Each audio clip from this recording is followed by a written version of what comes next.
ભગવાન સાથે સીધી વાત કરવાના પુસ્તકમાંના સકલ અનંત દૃશ્યમાન બ્રહ્માંડના નર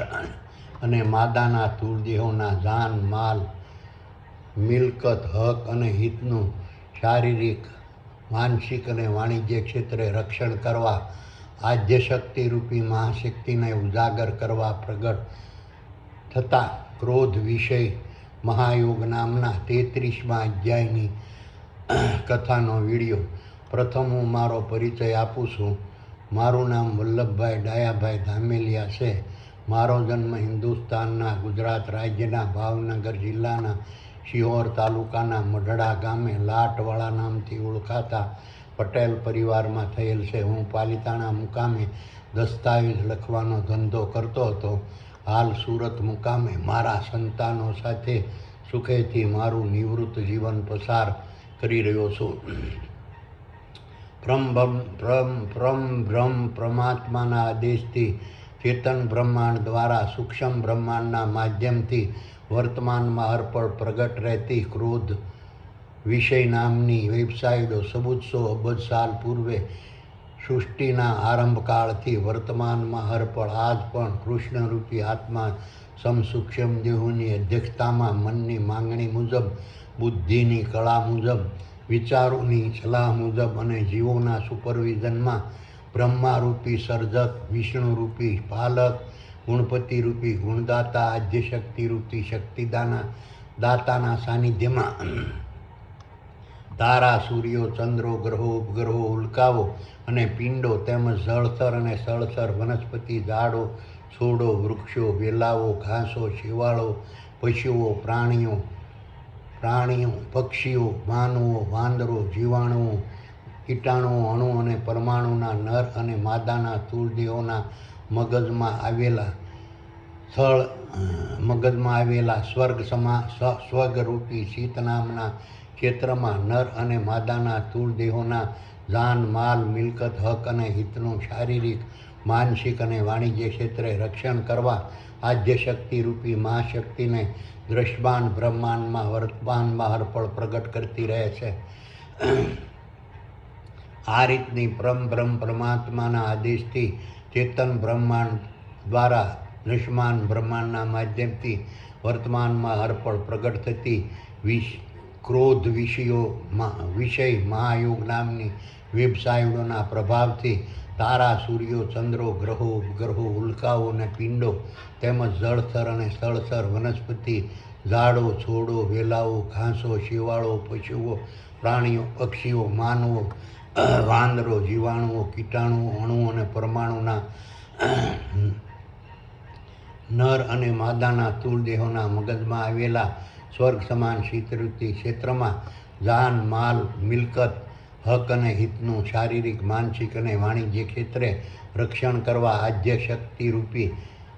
મહાશક્તિ સાત્વિક, રાજસી, તામસી અને અસુરી ગુણોથી વર્તમાનમાં હરપળ પ્રગટ થાય છે. આ રીતની બ્રહ્મ પરમાત્માના આદેશથી ચેતન બ્રહ્માંડ દ્વારા સૂક્ષ્મ બ્રહ્માંડના માધ્યમથી વર્તમાનમાં હરપળ પ્રગટ રહેતી ક્રોધ વિષય મહાયોગ નામની વેબસાઇટોના પ્રભાવથી વર્તમાનમાં હરપળ પ્રગટ થતી આદ્યશક્તિરૂપી મહાશક્તિના પ્રભાવથી સકલ અનંત દૃશ્યમાન બ્રહ્માંડના રંગથી રાય સુધીના નર અને માદાના સ્થૂળ દેહોને ધારણ કરનારા કૃષ્ણરૂપી આત્મા સૂક્ષ્મ દેહો, માંગણીદાર મન, કલાકારરૂપી બુદ્ધિ, સલાહકારરૂપી વિચારો અને સુપરવાઇઝરો રૂપી જીવો વર્તમાનમાં હરપળ થરથર કાંપતા રહે છે. આ રીતની બ્રહ્મ પરમાત્માના આદેશથી ચેતન બ્રહ્માંડ દ્વારા સૂક્ષ્મ બ્રહ્માંડના માધ્યમથી વર્તમાનમાં હરપળ પ્રગટ થતી ક્રોધ વિષય મહાયોગ નામની વેબસાઇટોના પ્રભાવથી પ્રગટ થતી આદ્યશક્તિરૂપી મહાશક્તિ ક્યારેક જગત જમાદારનું સ્વરૂપ ધારણ કરે છે, ક્યારેક રક્ષકનું સ્વરૂપ ધારણ કરે છે, ક્યારેક ભક્ષકનું સ્વરૂપ ધારણ કરે છે, ક્યારેક યુદ્ધને પ્રગટ કરે છે, ક્યારેક હિંસક બને છે, ક્યારેક અહિંસક બને છે, ક્યારેક મહાતાંડવને પ્રગટ કરે છે, ક્યારેક મહાક્રાંતિને પ્રગટ કરે છે, ક્યારેક યુદ્ધને પ્રગટ કરે છે, ક્યારેક શાંતિને પ્રગટ કરે છે, ક્યારેક અશાંતિને પ્રગટ કરે છે, ક્યારેક વિરાટ આંદોલનનું સ્વરૂપ ધારણ કરે છે, ક્યારેક હિંસક આંદોલનનું સ્વરૂપ ધારણ કરે છે, ક્યારેક ભલભલી તાકાતવર સત્તાને ઉઠલાવી નાખે છે, ક્યારેક માય કાંગલાને સત્તા સ્થાને બેસાડી દે છે અને ક્યારેક ન્યાયાધીશનું સ્વરૂપ ધારણ કરે છે. આ રીતની બ્રહ્મ પરમાત્માના આદેશથી ચેતન બ્રહ્માંડ દ્વારા સૂક્ષ્મ બ્રહ્માંડના માધ્યમથી વર્તમાનમાં હરપળ પ્રગટ રહેતી ક્રોધ વિષય મહાયુગ નામની વેબસાઇટો અજાયબ, અલૌકિક, અદભુત, દિવ્ય, મહાશક્તિશાળી પરમબ્રહ્મ પરમાત્માની લશ્કરી શક્તિ છે. હવે હું તમને ભગવાન સાથે સીધી વાત કરવાના પુસ્તકમાં વર્ણવેલા દ્રશ્યમાન બ્રહ્માંડમાં ક્ષેત્રરૂપે વિસ્તરેલા તારા, સૂર્યો, ચંદ્રો, ગ્રહો, ઉપગ્રહો, ઉલ્કાઓ અને પિંડો તેમજ જળથર અને સ્થળથર વનસ્પતિ, ઝાડો, છોડો, વૃક્ષો, વેલાઓ, ઘાસો, શેવાળો, પશુઓ, પ્રાણીઓ, પક્ષીઓ, માનવો, વાંદરો, જીવાણુઓ, કીટાણુઓ, અણુ અને પરમાણુના નર અને માદાના તુર્દેવોના મગજમાં આવેલા સ્વર્ગ સમાન શીતરૂપી ચિત્ત નામના ક્ષેત્રમાં નર અને માદાના તુર્દેવોના જાન, માલ, મિલકત, હક અને હિતનું શારીરિક, માનસિક અને વાણિજ્ય ક્ષેત્રે રક્ષણ કરવા આદ્ય શક્તિ રૂપી મહાશક્તિને પ્રગટ કરનાર ક્રોધ વિષય મહાયોગની ભૂમિકા, મહત્વ, સ્વરૂપ, કાર્ય, સ્થાન અને સ્થિતિ વિશે ભગવાને બતાવેલા 33મા અધ્યાયની કથા સંભળાવું છું.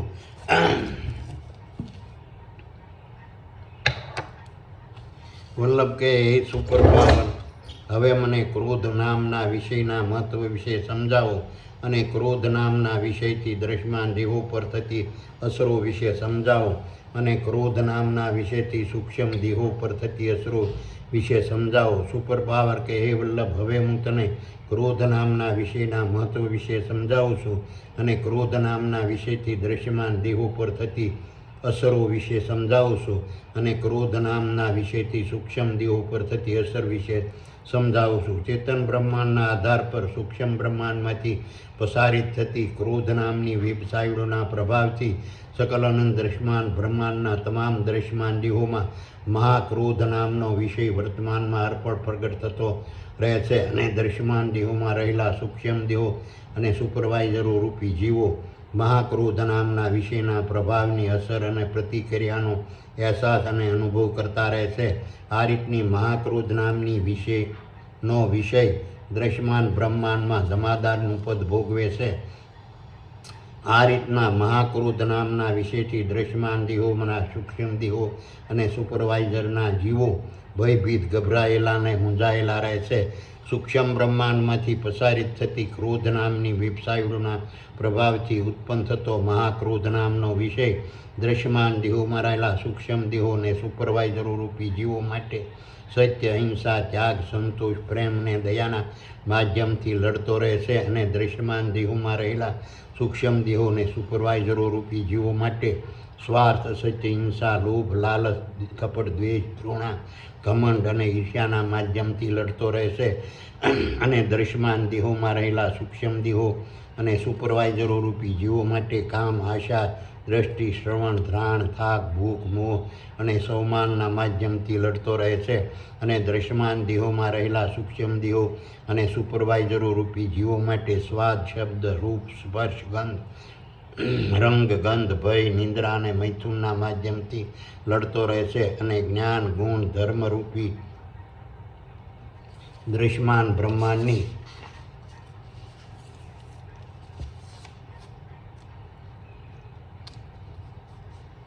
ફરજ અદા કરવાના ઉત્તમ માર્ગ, અધર્મરૂપી દ્રશ્યમાન બ્રહ્માંડની ફરજ અદા કરવાના કનિષ્ઠ માર્ગ, ભક્તિ, સ્તુતિ, પ્રાર્થના, મઝહબ, સિદ્ધાંત, આજીવિકા, દ્રશ્યમાન ભૌતિક જગતના ભોગો, વિલાસો, સગવડો, સાધનો, વૈભવને સંપત્તિના માધ્યમથી લડતો રહે છે. સકલ અનંત દ્રશ્યમાન બ્રહ્માંડના દ્રશ્યમાન તારાઓ, સૂર્યો, ચંદ્રો, ગ્રહો, ઉપગ્રહો, ઉલ્કાઓ અને પિંડોના દ્રશ્યમાન દેહોમાં મહાક્રોધ નામનો વિષય પ્રગટ થતો રહે છે અને દ્રશ્યમાન બ્રહ્માંડની ખરવો પ્રકારની વનસ્પતિ, વૃક્ષો, ઝાડો, છોડો, વેલાઓ, ઘાસો અને શેવાળોના દ્રશ્યમાન દેહોના મહાક્રોધ નામનો વિષય પ્રગટ થતો રહે છે અને જળચર અને સ્થળચર ખરવો પ્રકારના પ્રાણીઓ, પશુઓ, પક્ષીઓ, કીટાણુ, જીવાણુ, અણુ અને પરમાણુના દ્રશ્યમાન દેહોમાં મહાક્રોધ નામનો વિષય પ્રગટ થતો રહે છે અને વાંદરો અને માનવોના ખરવો પ્રકારના દેહોમાં મહાક્રોધ નામનો વિષય પ્રગટ થતો રહે છે અને વાયુમાં અને અગ્નિમાં મહાક્રોધ નામનો વિષય પ્રગટ થતો રહે છે. આ રીતના મહાક્રોધ નામના વિષયના પ્રભાવથી દ્રશ્યમાન દેહોમાં રહેલા સૂક્ષ્મ દેહોને સુપરવાઇઝરો રૂપી જીવો નમ્ર, શિસ્તનું પાલન કરતા, ઉદ્ધત, ઉન્માદી, મર્યાદાવાળા અને મર્યાદા વગરના બનતા રહે છે અને દ્રશ્યમાન દેહોને તેવી વર્તણૂક કરવા પાડતા રહે છે. આ રીતનો ક્રોધ નામનો વિષય સકલ અનંત દ્રશ્યમાન બ્રહ્માંડમાં વર્તમાનમાં પ્રસરીને ચોકી કરતો રહે છે અને જરૂર જણાય તેવા દ્રશ્યમાન દેહોમાં જમાદારના સ્વરૂપથી પ્રગટ થતો રહે છે અને જમાદારના જુસ્સાથી દ્રશ્યમાન બ્રહ્માંડમાં રોપ જમાવતો રહે છે. આ રીતના ક્રોધ નામના વિષયના પ્રભાવથી સકલ અનંત દ્રશ્યમાન બ્રહ્માંડમાં તુરજત ભય ઉજાગર થતો રહે છે અને દ્રશ્યમાન દેહોમાં ક્રોધ નામનો વિષય પ્રગટ કરીને સૂક્ષ્મ દેહોને ચેતવતો રહે છે. આ રીતના ક્રોધ નામના વિષયના પ્રભાવથી દ્રશ્યમાન બ્રહ્માંડના દ્રશ્યમાન દેહોમાં પ્રવેશતા સૂક્ષ્મ દેહો અને સુપરવાઇઝર પ્રકારના જીવોને દુઃખ, શોક, ચિંતા, મૂંઝવણ, ભ્રાંતિ, નરક, નુકસાની, હાનિ, ગેરલાભ, અંધશ્રદ્ધા, અશાંતિ, અસલામતી, ઉદાસી, સલામતી, રક્ષણ, લાભ, સુખ, ફાયદો, શાંતિ, આનંદ, શ્રદ્ધા, હર્ષ, મોજ અને સુખનો અહેસાસ થયા કરે છે અને ક્રોધ નામના વિષયના માધ્યમથી વર્તમાનમાં અર્પણ, સત્ય, અહિંસા, ત્યાગ, સંતોષ અને પ્રેમનો પ્રભાવ અને પ્રમાણ દ્રશ્યમાન બ્રહ્માંડમાં જળવાઈ રહે છે અને ક્રોધ નામના વિષયના માધ્યમથી વર્તમાનમાં અર્પણ, અસત્ય, હિંસા, સ્વાર્થ, લોભ, લાલચ, ઘૃણા, ઘમંડ, કપટ, દ્વેષ અને ઈર્ષ્યાનું પ્રમાણ કાબૂમાં રહે છે અને ક્રોધ નામના વિષયના માધ્યમથી કામ, આશા, દ્રષ્ટિ, શ્રવણ, ધ્રાણ, ભૂખ, તરસ, મોહ અને સૌમાનનું પ્રમાણ અને પ્રસારણ જળવાઈ રહે છે. ક્રોધ નામનો વિષય સાત્વિક, રાજસી, તામસી અને અસુરી 4 પ્રકારના પ્રક્રિયા ઉત્પન્ન કરીને દ્રશ્યમાન બ્રહ્માંડમાં પ્રસરતો રહે છે. સાત્વિક પ્રકારથી ક્રોધ નામના વિષયથી દ્રશ્યમાન દેહોમાં પ્રવેશેલા સૂક્ષ્મ દેહો અને સુપરવાઇઝરો રૂપી જીવોને સુખ, લાભ, ફાયદો, સહકાર, જ્ઞાન, ગુણ, સમજણ, સલામતી, રક્ષણ, મોજ, હર્ષ અને આનંદનો અહેસાસ થાય છે અને સૂક્ષ્મ દેહો દ્રશ્યમાન દેહોને તેવું વર્તન કરવા પ્રેરે છે. આથી દ્રશ્યમાન બ્રહ્માંડમાં સરળતા, દોરવણી, શિખામણ અને સુગમતા ઉત્પન્ન થતા રહે છે. રાજસી પ્રકારના ક્રોધ નામના વિષયના પ્રભાવથી દ્રશ્યમાન દેહોમાં પ્રવેશતા સૂક્ષ્મ દેહો અને સુપરવાઇઝરો રૂપી જીવોને માન, મોભો, દંભ, ગર્વ, મોટાઈ, બડાઈ, દંપાચ અને લુચાઈનો અહેસાસ થયા કરે છે અને સૂક્ષ્મ દેહો દ્રશ્યમાન દેહોને તેવું વર્તન કરવા પ્રેરે છે. આથી દ્રશ્યમાન બ્રહ્માંડમાં સંઘર્ષ, વિરોધ, વિખવાદ, વાંધા, તકરાર અને મનદુખ ઉત્પન્ન થતા રહે છે. તામસી પ્રકારના ક્રોધના નામના વિષયથી દ્રશ્યમાન દેહોમાં પ્રવેશતા સૂક્ષ્મ દેહો અને સુપરવાઇઝરો રૂપી જીવોને દુઃખ, શોક, હિંસા, કરુણા, ચિંતા, ઉચાટ, નુકસાની, અસહકાર, અજ્ઞાન, અવગુણ, મૂંઝવણ અને અસલામતીનો અહેસાસ થાય છે અને સૂક્ષ્મ દેહો દ્રશ્યમાન દેહોને તેવું વર્તન કરવા પ્રેરે છે. આથી દ્રશ્યમાન બ્રહ્માંડમાં ઝઘડા, કજિયા, કંકાસ, ઘર્ષણ, હિંસા, મારામારી અને તોફાન ઉત્પન્ન થયા કરે છે. જ્યારે અસુરી પ્રકારના ક્રોધ નામના વિષયથી દ્રશ્યમાન દેહોમાં પ્રવેશતા સૂક્ષ્મ દેહો અને સુપરવાઇઝર પ્રકારના જીવોને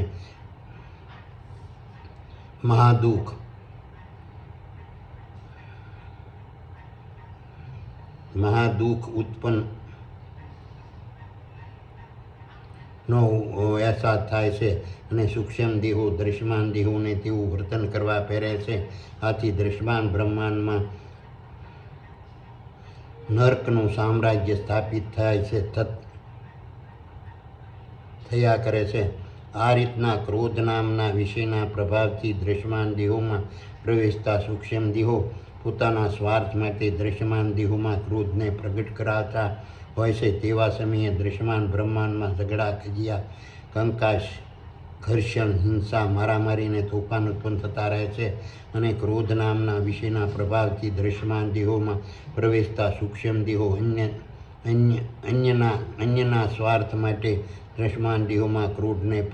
પ્રગટ કરાવતા હોય છે. તેવા સમયે દ્રશ્યમાન બ્રહ્માંડમાં સરળતા, દોરવણી, શિખામણે, સુગમતા ઉત્પન્ન થતા રહે છે. અને આ રીતના ક્રોધ નામના વિષયના પ્રભાવથી દ્રશ્યમાન દેહોમાં પ્રવેશતા સૂક્ષ્મ દેહો અન્યના જાન, માલ, મિલકત અને હક, હિત અને સ્વાર્થને આંચકી લેવા માટે દ્રશ્યમાન દેહોમાં ક્રોધને પ્રગટ કરાવતા હોય છે. તેવા સમયે દ્રશ્યમાન બ્રહ્માંડમાં અરાજકતા, અંધાધૂંધી, આંદોલન, હિંસા અને વિનાશ ઉત્પન્ન થતો રહે છે. આ રીતના ક્રોધ નામના વિષયના પ્રભાવથી સકલ અનંત દ્રશ્યમાન બ્રહ્માંડના ચેતન બ્રહ્માંડના આધાર પર નક્કી થતા નીતિ અને નિયમોની અમલવારી કરવાની ફરજ પાડતા વિરાટ પોલીસ દળનું કાર્ય કરતો રહે છે. અને તે સૂક્ષ્મ દેહોની પાસે મારી સૂક્ષ્મ શક્તિરૂપી પૂર્ણ બ્રહ્મમાં નક્કી થતા નીતિ અને નિયમો પ્રમાણે દ્રશ્યમાન દેહોના માધ્યમથી વર્તવાની ફરજ પાડતો રહે છે. અને ક્રોધ નામનો વિષય સકલ અનંત દ્રશ્યમાન બ્રહ્માંડમાં અલૌકિક, અદ્ભુત અને વિરાટ પ્રતિભા ધરાવતો રહે છે. આ રીતનો ક્રોધ દુર્વાસાના નામથી ઓળખાય છે અને દુર્વાસાના રૂપમાં પૂજાય છે. આ રીતના ક્રોધ નામના વિષયના પ્રભાવથી સકલ અનંત દ્રશ્યમાન બ્રહ્માંડમાં સત્ય, અહિંસા, ત્યાગ, સંતોષ, પ્રેમ, દયા, શાંતિ, સરળતા, સામ્યતા, શિસ્ત, નમ્રતા, નિર્મળતા અને પ્રામાણિકતા, વિશ્વાસ, ભરોસો અને વિવેકનો પ્રભાવ જળવાઈ રહે છે. અને સ્વાર્થ, અસત્ય, હિંસા, ઘમંડ, ઘૃણા, કપટ, દ્વેષ અને ઈર્ષ્યાનું પ્રમાણ ઘટતું રહે છે.